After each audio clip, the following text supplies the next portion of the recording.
Hello everyone, welcome to my channel. I hope you all are great. दोस्तों, आज हम लोग इस वीडियो में डिस्कस करेंगे रेगुलेटिंग एक्ट की धाराएं।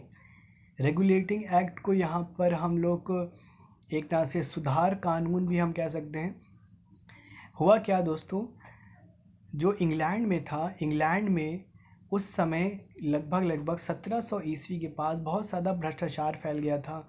जो वहाँ के अधिकारी हो गए थे वो बहुत ज़्यादा भ्रष्ट हो गए थे, और जो कानून थे वो पुराने हो गए थे, वो अब चलन में नहीं रहे थे। तो इन नए कानूनों को लाना, और जो ख़राब व्यवस्था थी इंग्लैंड में और यहाँ पर भारत में तो बहुत ज़्यादा हालत ख़राब थी। तो उन हालातों को सही करने के लिए दोस्तों कुछ कानून लाए गए, जिसको हम लोग बोलते हैं रेगुलेटिंग एक्ट। ठीक है, तो इन सब एक्टों को दोस्तों हम लोग आज इस वीडियो में डिस्कस करेंगे।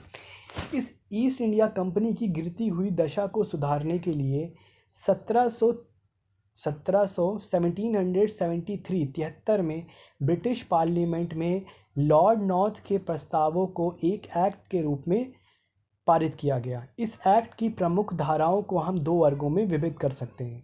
पहला वर्ग इंग्लैंड में प्रस्तावित सुधार और परिवर्तन, यानी इंग्लैंड में कुछ सुधार होंगे और कुछ परिवर्तन होंगे। दूसरे भारत के लिए प्रस्ताव, सुधार और परिवर्तन और कुछ सुधार, क्योंकि भारत का एक हिस्सा था, एक उपनिवेश था भारत इंग्लैंड का, तो वहाँ पर भी कुछ प्रस्ताव पारित होंगे और कुछ सुधार होंगे।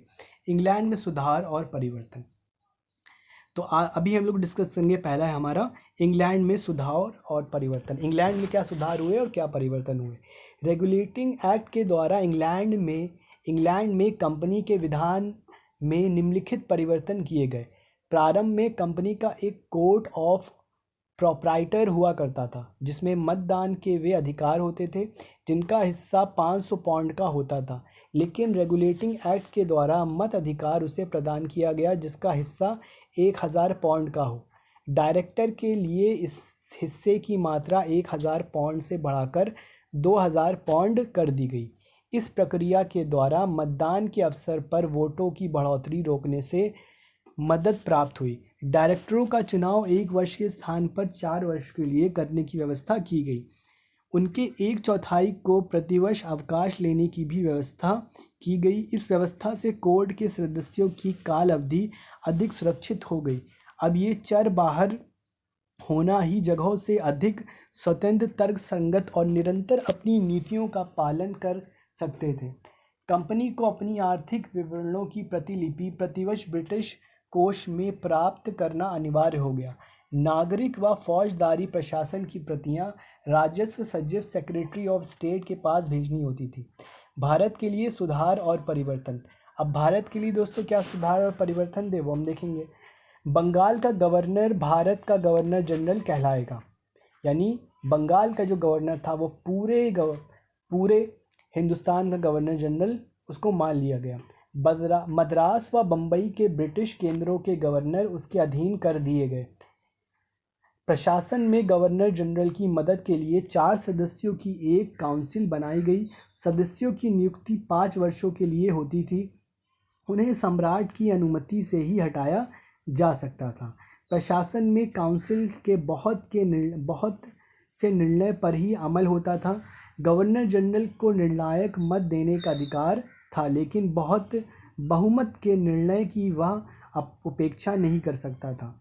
यानी वो आखिरी फैसला तो दे सकता था, मगर अगर मेजॉरिटी ज़्यादा है तो वो हमेशा मेजॉरिटी के तरफ ही अपना फैसला सुनाता था। ये लॉर्ड गवर्नर जनरल को करना होता था। देशी राज्यों के युद्ध और संधि के लिए गवर्नर जनरल और काउंसिल को सीमित अधिकार प्राप्त थे। मद्रास व बम्बई के गवर्नर युद्ध और शांति विषयक निर्णय लेने के लिए स्वतंत्र नहीं थे। गवर्नर जनरल काउंसिल के साथ कंपनी के अधीनस्थ प्रदेशों के लिए अध्यादेश जारी कर सकता और उपनियम बना सकता था, लेकिन ये नियम ब्रिटिश कानूनों से पृथक और प्रतिकूल ना हो। सुप्रीम कोर्ट की स्थापना एक्ट के द्वारा कलकत्ता में एक सुप्रीम कोर्ट की स्थापना हुई, लेकिन इस न्यायालय के अधिकार क्षेत्र और कंपनी द्वारा स्थापित अदालतों के अधिकार क्षेत्रों का परस्पर वर्गीकरण नहीं किया गया, जिससे कंपनी की अदालतों और इसमें कई विवाद पैदा हुए। इसमें मुख्य न्यायाधीश के अतिरिक्त उसके 3 सहायक न्यायाधीश हुआ करते थे। एक्ट। एक एक्ट के द्वारा कंपनी के कर्मचारियों को का निजी व्यापार बंद कर दिया गया, उनके उपहार, भेंट और रिश्वत आदि स्वीकार करने पर रोक लगा दी गई। नियम के उल्लंघन करने वालों के लिए भारी अर्थदंड और इंग्लैंड वापसी की सज़ा का प्रावधान किया गया। एक्ट के दोष। अब दोस्तों यहाँ पर रेगुलेटिंग एक्ट के दोष क्या थे वो हम देखेंगे। रेगुलेटिंग एक्ट सामान्यतः एक कठिन समस्या को सुलझाने का प्रयास था, लेकिन कतिपय कमियों के कारण इसकी आलोचनाएं हुई। एक ब्रिटिश संसद ने एक्ट के बारे में ठीक ही कहा था कि एक सुधार को लागू करने के ढंग में पार्लियामेंट ने जल्दबाजी की और व्यक्तिगत रूप से असंयमित थे। छोटे हिस्सेदारों से मतदान का अधिकार छीन कर एक्ट ने उन्हें दंडित ही किया, क्योंकि अब या उससे अधिक मिलकर भी वोट नहीं दे सकते थे, जिससे नुकसान हुआ होगा। गवर्नर जनरल और काउंसिल एक्ट ने गवर्नर जनरल को हालांकि बहुत अधिकार दिए थे, लेकिन काउंसिल के सामने उसकी स्थिति बड़ी खराब हो गई थी।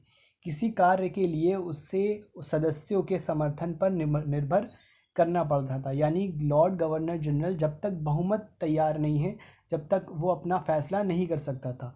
वॉरेन हेस्टिंग, जिसे इस एक्ट के अंदर कार्य करना पड़ा, इस समर्थन से प्राय वंचित रहा। काउंसिल के 4 सदस्यों क्लैवरिंग, मॉनसन, बारवेल और फ्रांसिस और क्लैवरिंग को भारत के बारे में कोई भी ज्ञान और अनुभव नहीं था। फ्रांसिस खुद गवर्नर जनरल होने का स्वप्न देख रहा था और हेस्टिंग को अपनी राह का सबसे बड़ा रोड़ा समझता था, अतः इसका समर्थन हेस्टिंग कभी पा नहीं सकता था। शेष सदस्य भी सरकार को भ्रष्ट और हेस्टिंग को बेईमान समझते थे, इसलिए उनसे भी गवर्नर जनरल को सहयोग और समर्थन नहीं मिल सका। सदस्य भारत आने के समय से ही गवर्नर से लड़ने लगे। सर्वप्रथम सदस्य इसलिए लड़े कि उनके आगमन के समय उनका उचित स्वागत नहीं हुआ। उसके बाद उन्होंने गवर्नर जनरल की संपूर्ण नीतियों और प्रशासनिक कार्यों पर चोट किया। रोहेले युद्ध, अवध से संधि, राजा नंद कुमार कांड और बर्दवान की रानी के आरोप आदि में काउंसिल ने गवर्नर जनरल विरोधी रुख अपनाया। अंत में मानसन की सन 1776 में और क्लैवरिंग की सन 1777 में मृत्यु हो गई और सन 1778 में हेस्टिंग ने फ्रांसिस को द्वंद्व में पछाड़ दिया। इसलिए काउंसिल के सदस्य मर गए, बीमार पड़ गए, तब कहीं जाकर गवर्नर जनरल कार्य सुचारू रूप से प्रारंभ हो सका।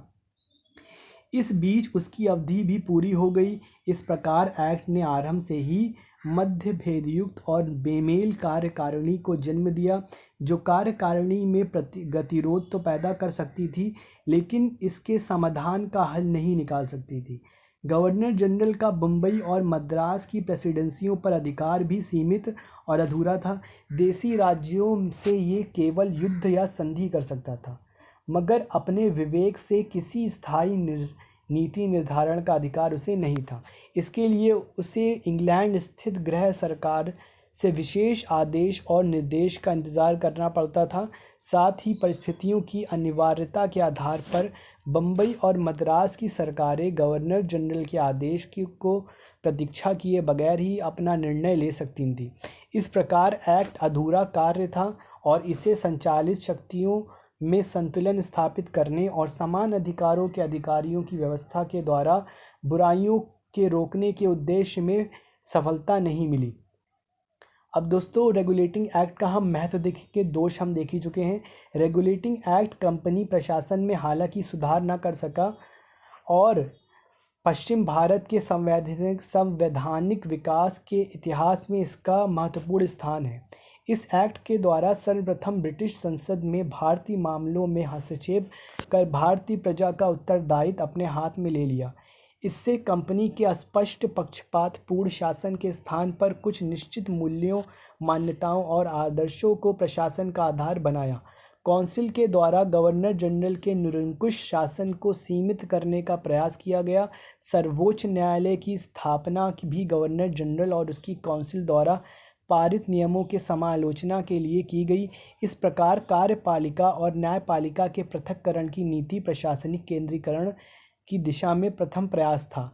सब कुछ मिलाकर कहा जा सकता है हालांकि ये एक्ट असफल हुआ, इससे भारत में राजनीतिक विकास का प्रारंभ हुआ।